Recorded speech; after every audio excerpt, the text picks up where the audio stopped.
আল্লাহ পাক বলতেছেন ইয়া আইয়ুহাল্লাযীনা আমানু ইযা নুদিয়া লিস-সালাতি ওয়ামিল জুমআ, যে আল্লাহ পাক বলছেন হে ঈমানদারেরা, তোমাদেরকে যখন জুমার নামাজে ডাকা হয় তোমরা জুমার নামাজে ছুটে আসো। ফাসআউ ইলা যিকরিল্লাহ, আল্লাহর এই জিকিরের দিকে অর্থাৎ জুমার নামাজের দিকে ছুটে যাও। ওয়াজারুল বাই, সমস্ত ক্রয় বিক্রয় ছেড়ে দাও।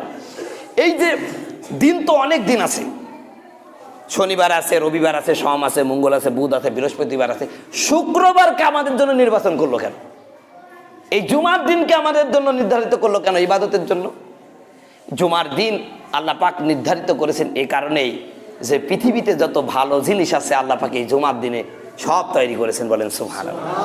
আমাদের আদি পিতা হযরত আদম আলাইহিস সালাম, তাকে এই জুমার দিনে সৃষ্টি করা হয়, এই জুমার দিনে তার রূহ দান করা হয়, এই জুমার দিনে তাকে জান্নাতে প্রবেশ করানো হয়, আবার জান্নাত থেকে বের করে দিয়েছেন এই জুমার দিনে, এবং তার দোয়া যেদিন কবুল করেছেন এই জুমার দিনে।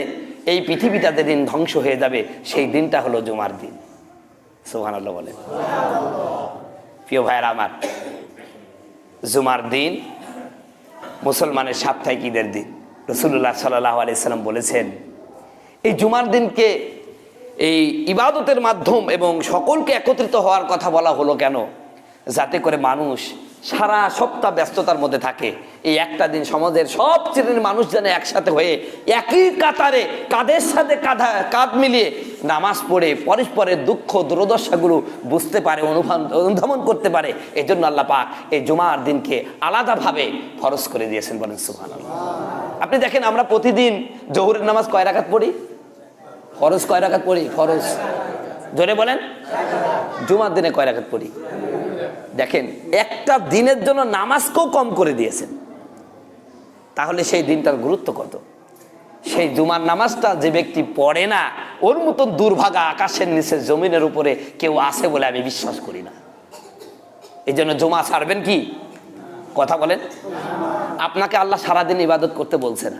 এরপরের আয়াতে কি বলছে দেখেন, যালিকুম খায়রুল লাকুম ইন কুনতুম তা'লামুন, তোমরা যদি জুমার আযান শুনে জুমার মসজিদে ছুটে আসো, এরপরে নামাজ পড়ো, এই কাজটাই হলো পৃথিবীতে যত ভালো কাজ আছে সব থেকে উত্তম কাজ।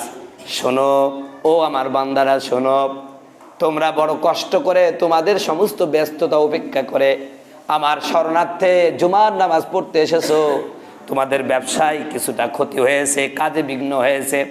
শোনো, ফাইজা কুদিয়াতিস সালাতি ফান্তাশিরু ফিল আরদ, নামাজ যখন শেষ হয়ে যাবে তোমরা তোমাদের নিজ নিজ কর্মক্ষেত্রে নিয়োগ করো, তোমাদের কর্মক্ষেত্রে তোমরা নিয়োজিত হয়ে যাও।